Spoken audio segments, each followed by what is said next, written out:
Governor Pritzker, for the first time, calling for the removal of President Trump from office. This on the same day the president said dangerous cities like Chicago should be used as training grounds for the military. Political reporter Chris Ty here now with all that and new details on the 100 military troops the president wants to send to Illinois. Chris? Joe and Erica, even for two politicians that are political enemies and who spar regularly, this day stands out from the rest. You'll hear what they said here in a second. As for what troops are headed here, the likeliest will be from the Illinois National Guard, which insiders say Governor Pritzker has control over. This is absolutely devastating. What happened on Capitol Hill represents a historic rupture, something that has never occurred in American history. I need everyone to understand the sheer magnitude of what Congress just did. House Speaker Mike Johnson and Senate Majority Leader Chuck Schumer, a Republican and a Democrat, convened an emergency joint session and passed a bipartisan resolution demanding that President Trump immediately end his term through resignation. The final vote was 265 to 170, with 45 Republicans crossing the aisle to join Democrats in telling their own president his time is officially over. From Washington, we should use some of these dangerous cities as training grounds for our military, National Guard, but military, because we're going into Chicago very soon. They aren't asking him to leave tomorrow or next week. They are demanding he leave tonight. All right, let's get into the mechanics of what is actually happening. The Speaker of the House, a Republican, stood on the floor of Congress and demanded that a Republican president resign immediately.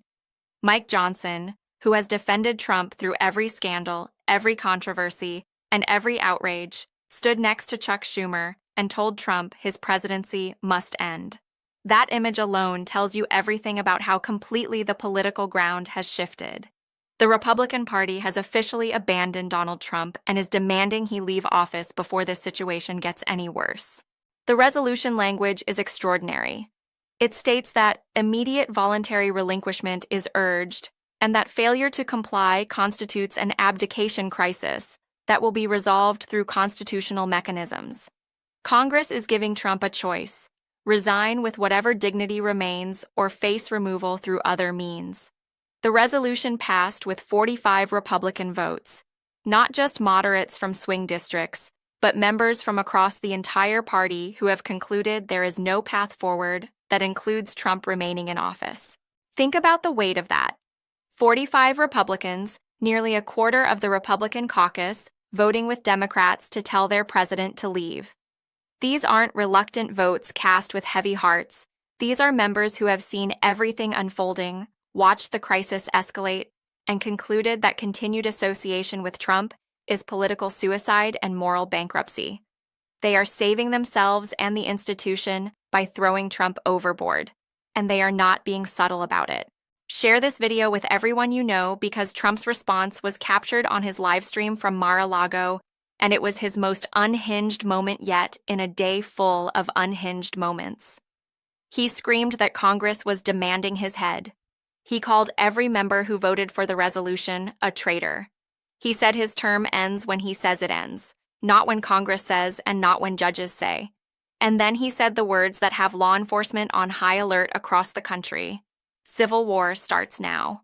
The President of the United States just called for civil war on live video. The timing of this congressional action reflects a coordinated push to end this crisis, coming after multiple court orders, after high-level testimony flipping against Trump, and after everything collapsing simultaneously. Congress is taking the most dramatic action available to them. They are telling Trump to go voluntarily or be taken by force. Those are his only options. The scene in Washington is currently apocalyptic. Over 200,000 protesters have overwhelmed every barrier. The full National Guard has been mobilized under federal control. The Capitol was evacuated after clashes between pro-Trump and anti-Trump demonstrators turned violent. Members of Congress cast their votes and then were escorted out of the building through secure tunnels. The riot emergency declaration has been expanded to cover the entire District of Columbia. This is what the end of a presidency looks like when the president refuses to accept reality. The collapse of Trump's support within his own party is total. All it took was mounting evidence, courts issuing orders, and the situation becoming untenable. Republicans who spent years defending Trump finally said enough. Speaker Johnson's participation is particularly significant because he has been one of Trump's most reliable defenders throughout his political career, defending him during both previous impeachments and supporting his election challenges. When Mike Johnson abandons you, you have been abandoned by the entire Republican establishment. When the Speaker says it's over, it's over. The resolution itself is not legally binding in the sense that it does not automatically remove Trump from office. Congress cannot simply vote to end a presidency through a resolution. That requires impeachment and conviction or the 25th Amendment process. But the resolution serves several critical purposes. It establishes the formal position of Congress, provides political cover for Republicans to support removal, puts Trump on notice that he has no allies left in the legislative branch, and creates a historical record of Congress demanding resignation before other mechanisms are employed. The bipartisan nature of the resolution demonstrates that this is not a partisan attack or a plot to overturn an election. It is a genuine consensus across both parties that Trump must be removed. The 265 vote total exceeds the simple majority needed for impeachment. The message is unmistakable. The resolution's reference to an abdication crisis reflects congressional thinking about what happens next. Abdication, in the constitutional context, means a president who has effectively abandoned the duties of the office through inability or unwillingness to perform them. A president barricaded in Mar-a-Lago, refusing to accept lawful court orders, cannot perform presidential duties. The resolution is establishing the framework for declaring that Trump has abdicated, regardless of whether he formally resigns. Trump's livestream response calling for civil war is being treated by law enforcement as an incitement to violence that creates imminent danger. The Department of Homeland Security has issued alerts to law enforcement agencies nationwide. The FBI has activated domestic terrorism protocols. Military installations have increased security postures. Everyone in a position of responsibility is taking the civil war threat seriously because Trump's supporters have a history of responding to his calls with action. January 6th proved that, and this situation is even more volatile. The mix of pro-Trump and anti-Trump demonstrators creates conditions for violence that authorities are struggling to contain. The National Guard deployment is the largest domestic mobilization since the 1992 Los Angeles riots. The symbolic weight of Congress having to flee through tunnels to vote on a resignation demand is devastating. Twice in 5 years, the seat of American democracy has been evacuated because of Trump. Adding to the fire, Governor Pritzker of Illinois is for the first time calling for the removal of President Trump from office.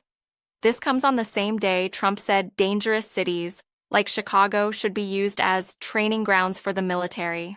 Trump threatened to deploy 100 military troops to Illinois to protect ICE agents and facilities.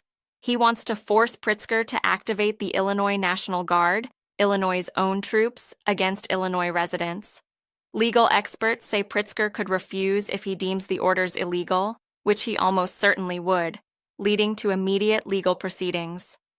Think about what Trump is trying to do. He wants to use military force domestically to crush dissent, to intimidate political opponents, and to create fear. That is dictator behavior, and governors are finally invoking constitutional mechanisms to stop him. The testimony that surfaced earlier today provided the evidentiary foundation that made this congressional action possible. When officials confirm under oath that the president ordered evidence suppression and political purges, Congress cannot claim ignorance. The facts are established. The crimes are confirmed. The only question is how Trump's tenure ends, voluntarily or by force. Court orders citing congressional inaction as enabling criminality put direct pressure on Congress to act. Judges essentially blamed Congress for allowing Trump to remain in office while committing ongoing crimes, and that criticism stung Republicans. The connection to property seizures adds financial pressure to the legal and political crises. Marshals are already at Mar-a-Lago executing fraud judgment liens. The same property where Trump is barricaded is being seized to satisfy civil judgments. He is literally losing his home while losing his presidency. Financial ruin, political abandonment, and legal jeopardy have hit all at once. Cabinet members have also been consulting throughout the day regarding the 25th Amendment. This constitutional mechanism for declaring a president unable to discharge his duties exists and will be used if necessary.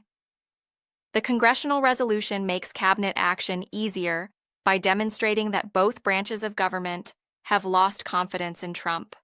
Vice President Vance has been talking to cabinet members, preparing to invoke the 25th if Trump doesn't resign. That is the backup plan. Let's break this down into the final key points. Point 1. The bipartisan resolution represents the complete collapse of Trump's political support. His own party has formally abandoned him. Point 2.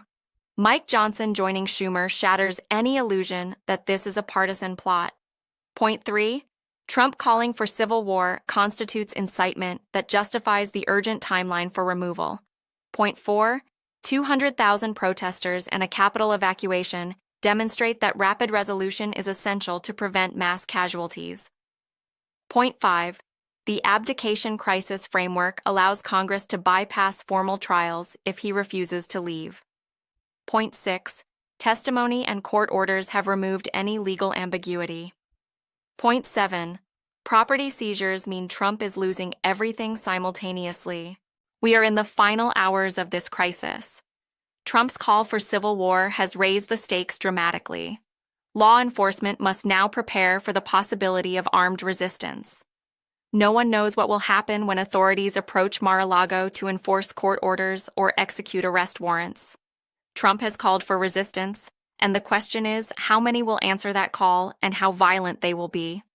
The resignation option remains available to Trump until the moment other actions are taken. He could go on television tonight and announce his resignation effective immediately to spare the country the trauma. But nothing in his behavior suggests he will do so. Instead, he has chosen defiance. If he does not resign, the 25th Amendment invocation will proceed. Cabinet members are prepared to sign the declaration. A president calling for civil war and refusing to accept lawful court orders cannot function in the office. Vance will become acting president, and the transfer of power will occur regardless of whether Trump accepts it. The impeachment process becomes redundant if he is removed through these other mechanisms first. The international response is already underway. Allied nations are issuing statements and preparing for instability. American allies are worried, while adversaries are opportunistic. The world is watching the United States potentially tear itself apart over one man's refusal to accept accountability. Our standing in the world has never been lower. For Trump personally, these are his final hours as president. Congress has abandoned him, courts have issued orders, his own cabinet is preparing to remove him, his properties are being seized, and his own officials have testified against him. There is nothing left to fight for and no one left to fight with. The only choice is whether he accepts the end with grace or goes out screaming for war. Governor Pritzker's call for removal reflects a growing consensus among governors who are done with Trump threatening their cities and residents. Trump's plan to use cities as training grounds is unconstitutional and unacceptable in a democracy. The legal battle over the Illinois National Guard activation shows the complexity of the moment as Trump tries to federalize the Guard to shield ICE from accountability. The emergency joint session convened by Johnson and Schumer was unprecedented. Never in American history have the Speaker and Majority Leader jointly convened such a session to demand a resignation. The vote total of 265 shows that support for removal exists and is bipartisan. Trump's live stream from Mar-a-Lago will be remembered as one of the most deranged moments in presidential history. The underground tunnel evacuations of Congress members show the level of danger. A riot emergency declaration covering all of D.C. reveals that this is no longer a protest. It is a potential insurrection. Twice in 5 years, the seat of democracy has been pushed to the breaking point. But this time, the system is fighting back. Congress is demanding Trump leave, and they aren't letting him get away with it. This is the end of Trump's presidency playing out in real time. This is what accountability looks like. This is the system working slowly, messily, and dangerously, but working. But we will soon know if America's institutions survive this test, if democracy held, and if accountability won. Congress has spoken. 265 votes. Reality doesn't care about the screaming from Mar-a-Lago. The decision is made. Trump must go, and he will. One way or another.